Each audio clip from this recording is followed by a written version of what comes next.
Welcome back to my channel. আজ 16ই August শনিবার, কৃষ্ণ জন্মাষ্টমী।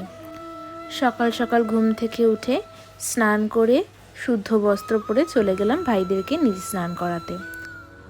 ওদের স্নানের জন্য একটা তামার পাত্রে বেশ কিছুটা পরিমাণ মতন জল, চন্দন গুঁড়ো, অগরু তেল আর তুলসী পাতা আর বেশ কিছুটা কুচো ফুল নিয়ে নিয়েছি।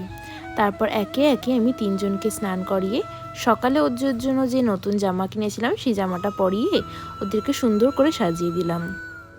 আগের দিন রাত্রিবেলায় ওদের যে বসার জায়গা, সে বসার জায়গাটাকে খুব সুন্দর করে সাজিয়ে দিয়েছিলাম।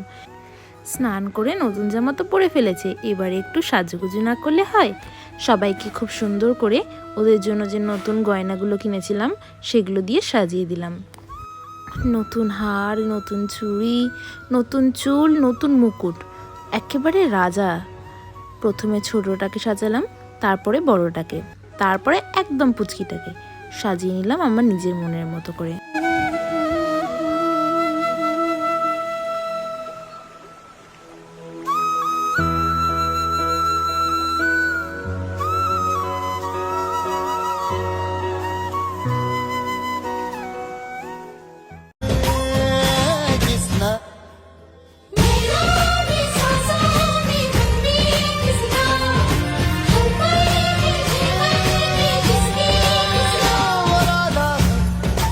তারপর ওদেরকে মালা পরিয়ে ফুল দিয়ে সাজিয়ে আমি ওদের সকালবেলার খাবারটা দিয়ে দিলাম।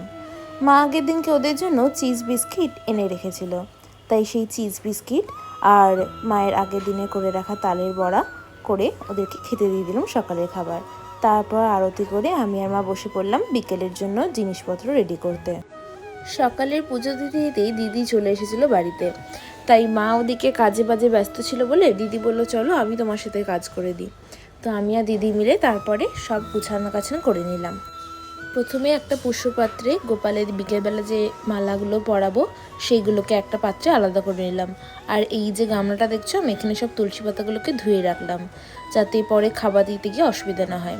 তারপর একটা কাচের বাটিতে খুব সুন্দর করে গোলাপ ফুল ছড়িয়ে তাতে কিছুটা মোমবাতি রেখে দিলাম বিকেলে জ্বালাবো বলে। যদিও বা মোমবাতিগুলো জ্বলেনি লাস্ট অবধি, কিন্তু যাই হোক সাজিয়ে তো রেখেছিলাম।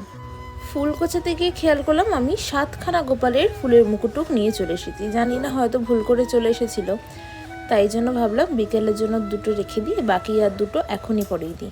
আর দুটো না হয় পরে পরানো যাবে যখন খুশি। তাই জন্য যেমন ভাবা তেমন কাজ।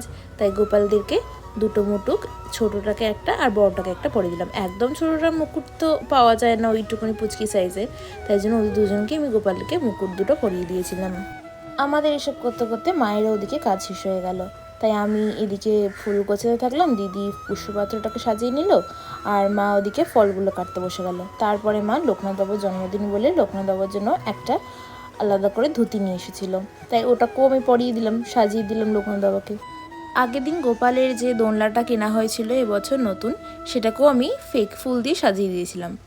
তো ভাবলাম আজকে যখন ফুল এসেই গেছে তাহলে একটু ফুল দিয়ে বাকি কাজগুলো করে ফেলি। তো ফার্স্টে আমি যেটা করলাম সেটা হচ্ছে যে গোপালের যে দোলনার যে দড়িটা সেটা ফুলের মালা দিয়ে করে দিলাম। তারপরে গোপালের দোলনার সামনে একটু ফুল দিয়ে ডেকোরেশন করে দিলাম। একেবারে খালি খালি লাগছিল, খুব একটা ভালো লাগছিল না, তাই ভাবলাম কিছু একটা ফুল দিয়ে করে দিই, অনেকগুলোই তো কুচো ফুল এনেছিলাম, তাই সুন্দর করে জায়গাটাকে সাজিয়ে দিলাম।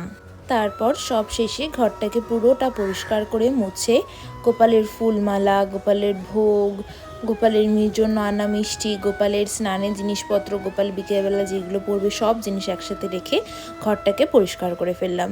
সো বাই গাইজ, দেখা হচ্ছে পরের পার্টে। Thank you for watching my video. If you like it, don't forget to give it a big thumbs up, share and subscribe.